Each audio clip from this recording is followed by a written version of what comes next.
स्वागत. सादर करीत आहोत आजच्या काही ठळक घडामोडी.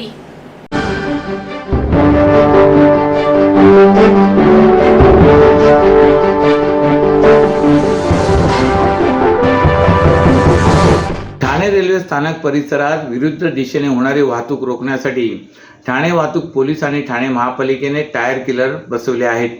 प्रायोगिक तत्वावर हे टायर किलर बसवण्यात आले असून हा प्रयोग यशस्वी ठरल्यास शहरातील इतर मार्गिकांवरही टायर किलर बसवले जाणार असल्याचे पोलिसांनी स्पष्ट केले. ठाणे रेल्वे स्थानक परिसरातील वाहतूक सुरळीत राहावी यासाठी काही भागात एक दिशा मार्गिका केल्यात. असे असले तरी या मार्गिकांवर वाहतूक पोलीस नसल्यास काही वाहन चालक, विशेषतः रिक्षा चालक विरुद्ध दिशेने वाहने चालवून या मार्गिकांमध्ये प्रवेश करत असतात. त्यामुळे वाहतूक अडथळा होऊन कोंडी होत असते. विरुद्ध दिशेने वाहने चालवल्यास गंभीर अपघाताची शक्यता निर्माण होते. त्यामुळे ठाणे वाहतूक पोलीस आणि ठाणे महापालिकेने या मार्गावर टायर किलर बसवण्याचा निर्णय घेतला होता. त्यानुसार काल छत्रपती शिवाजी महाराज पथ परिसरात ठाणे रेल्वे स्थानक येथून महाविद्यालयाच्या दिशेने वाहतूक करणाऱ्या मार्गिकेवर टायर किलर बसवण्यात आले आहेत. हे टायर किलर प्रायोगिक तत्वावर बसवण्यात आले आहेत. टायर किलरमुळे विरुद्ध दिशेने होणाऱ्या वाहतुकीला आळा बसणार असल्याची माहिती पोलिसांनी दिली. ठाणे शहरात एकही क्लस्टर योजना यशस्वी होताना दिसत नसून शहरात केवळ क्लस्टरच्या नावाने दादागिरी सुरू आहे. काही लोकप्रतिनिधी क्लस्टर योजनेची हमी दाखवून नागरिकांना फसवत असल्याचा आरोप आमदार जितेंद्र आव्हाड यांनी काल पत्रकार परिषदेत केलाय. ठाणे महापालिकेने तयार केलेल्या विकास आराखड्यात नियोजित रस्त्यासाठी कळव्यातील 40 अधिकृत इमारतीवर बुलडोझर फिरण्याची शक्यता आहे. या संदर्भात राष्ट्रवादी शरद पवार गटाचे नेते आमदार जितेंद्र आव्हाड यांनी पत्रकार परिषद घेतली होती. या दरम्यान त्यांनी मराठी माणसाला उद्ध्वस्त करणारा नियोजित विकास आराखडा रद्द करावा अशी मागणी केली असून सर्व रहिवाशांसह या विरोधात संघर्ष करण्याची भूमिका घेतली. यावेळी बोलताना ते म्हणाले की क्लस्टर योजनेच्या नावाखाली केवळ ठाण्यात दादागिरी सुरू असून नागरिकांची फसवणूक होत आहे. पुढच्या पिढीला क्लस्टरमध्ये घर मिळणार असेल तर त्या योजनेचा काय फायदा असा सवाल आव्हाड यांनी उपस्थित केलाय. घरे विकत घेणे परवडत नसल्यामुळे एकीकडे ठाणे मुंबईतील मराठी माणूस बाहेर जात आहे. या मराठी माणसाला पुन्हा ठाणे मुंबईत आणण्याची घोषणा उपमुख्यमंत्री एकनाथ शिंदे यांनी केली. परंतु नुकत्याच झालेल्या विधानसभा निवडणुकीच्या धामधुमीत ठाणे महापालिकेने शहराचा नवीन विकास आराखडा प्रसिद्ध केलाय. हा विकास आराखडा शहरातील अनेक प्रभागांना उद्ध्वस्त करणार असल्याचे समजतात हा विकास आराखडा आता वादाच्या भोवऱ्यात सापडलाय. कळव्यातील सुदाम, त्रिमूर्ती, NM सोसायटी आणि सह्याद्री या अधिकृत इमारतीच्या परिसरातून रस्त्याचे आरक्षण या विकास आराखड्यात टाकले.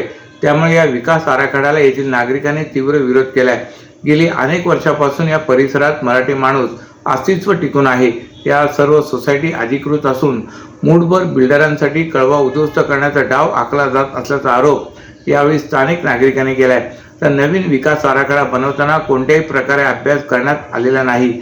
पालिकेच्या अधिकाऱ्यांनी अत्यंत निष्काळजीपणाने हा विकास आराखडा बनवला असल्याचा आरोप आव्हाड यांनी केलाय. मध्य रेल्वेच्या विद्युतीकरणाच्या शताब्दी वर्षानिमित्त विशेष कार्यक्रमाचे आयोजन करण्यात आले आहे. 3 फेब्रुवारी 1925 रोजी छत्रपती शिवाजी महाराज टर्मिनस ते कुर्ला दरम्यान पहिली विद्युत रेल्वे धावली होती. या ऐतिहासिक घटनेला 100 वर्ष पूर्ण झाली असून त्या निमित्ताने मध्य रेल्वेने CST कुर्ला, दादर, ठाणे आणि पनवेल या 5 प्रमुख स्थानकांवर शताब्दी सोहळा साजरा केला. या उत्सवाच्या निमित्ताने ठाणे रेल्वे स्थानकावर सुरेख रांगोळी सजवण्यात आली आहे. तसेच त्या काळात वापरण्यात आलेली विद्युत उपकरणे खास प्रदर्शनासाठी ठेवण्यात आली आहेत. रेल्वेच्या विद्युतीकरणामुळे प्रवास अधिक जलद, सुरक्षित आणि पर्यावरणपूरक झालाय. कोळशावर चालणाऱ्या पहिल्या इंजिनपासून वाफेच्या इंजिनापर्यंतचा प्रवास गाठून भारतीय रेल्वेने विद्युत वाहनांच्या माध्यमातून आधुनिकतेकडे वाटचाल केली. या ऐतिहासिक प्रसंगी मध्य रेल्वेच्या अधिकाऱ्यांनी प्रवाशांना रेल्वेच्या प्रगतीचा आढावा देत भविष्यातील योजनेची माहिती दिली. नागरिक आणि रेल्वे प्रेमींनी या प्रदर्शनाला मोठा प्रतिसाद दिलाय. भारतीय रेल्वेच्या या ऐतिहासिक प्रवासाचा अभिमान बाळगणारा हा सोहळा अनेकांच्या स्मरणात राहील. महाराष्ट्रातील भगिनींना आधार देणारी राज्य शासनाची मुख्यमंत्री माझी लाडकी बहीण योजना.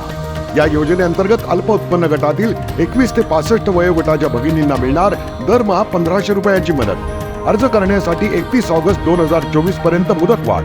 कुटुंबाचं वार्षिक उत्पन्न 2.5 लाख रुपयांपेक्षा कमी असलेल्या महिला पात्र. कुटुंबाकडे पिवळं किंवा केशरी रेशन कार्ड असल्यास उत्पन्नाचा दाखला आवश्यक नाही. पांढरं रेशन कार्ड असेल किंवा रेशन कार्ड नसेल तर कुटुंबाचं वार्षिक उत्पन्न 2.5 लाखांपेक्षा कमी असल्याचा दाखला आवश्यक. योजनेसाठीचा ऑनलाईन अर्ज नारी शक्ती दूत ऍप वरून किंवा पोर्टलवर भरता येईल. ज्या भगिनींना ऑनलाईन अर्ज भरता येत नसेल त्यांच्यासाठी अंगणवाडी, ग्रामपंचायत, वॉर्ड ऑफिस, सेतू सुविधा केंद्रामध्ये किंवा आशाताई बचत गटाच्या CRP यांची मदत उपलब्ध. आता आपल्याला अभिमानानं म्हणता येईल, सुखी आणि सुरक्षित आहे माझी लाडकी बहीण.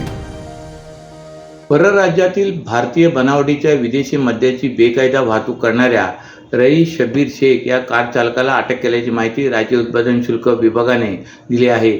या कारवाईमध्ये भरारी पथकाने कारसह दादरा नगर हवेली आणि दीव दमणमध्ये विक्रीसाठी असलेले भारतीय बनावटीचे विदेशी मद्य असा 11,37,875 रुपयांचा मुद्देमाल जप्त केला आहे. परराज्यातील मद्याची ठाण्याच्या दिशेने घोडबंदर रोडवरून फाउंटन हॉटेल मार्गे वाहतूक होणार असल्याची माहिती राज्य उत्पादन शुल्क विभागाच्या ठाणे भरारी पथक क्रमांक 1चे निरीक्षक महेश घनशेट्टी यांना मिळाली होती.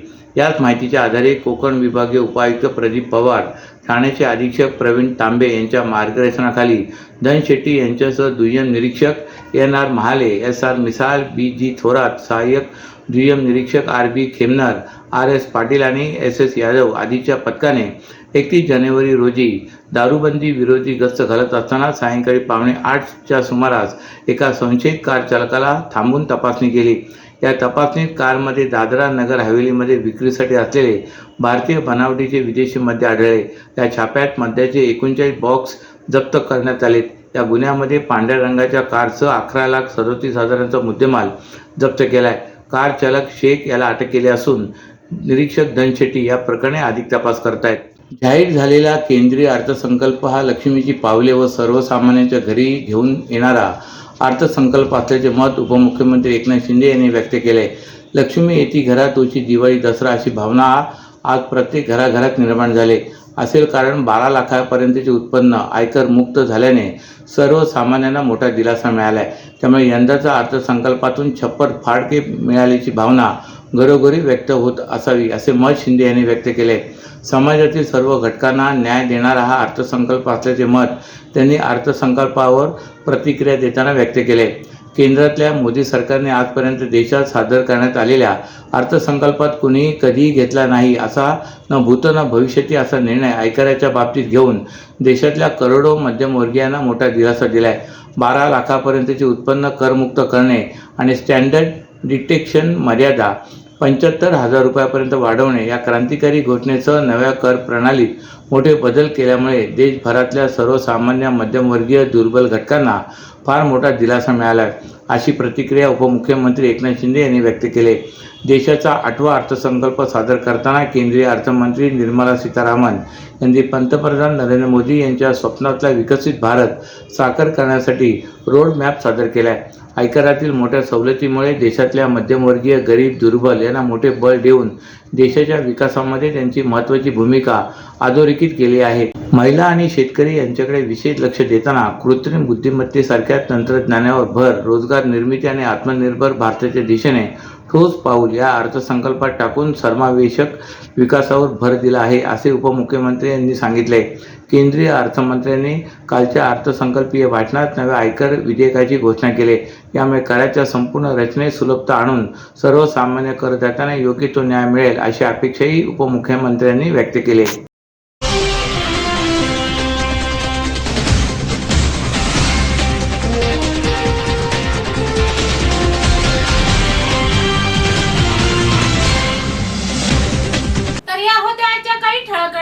तर पुन्हा भेटू याच वेळी याच ठिकाणी. ठाणे दर्पण या वृत्तवाहिनीचे प्रसारण YouTube वर पाहायला विसरू नका.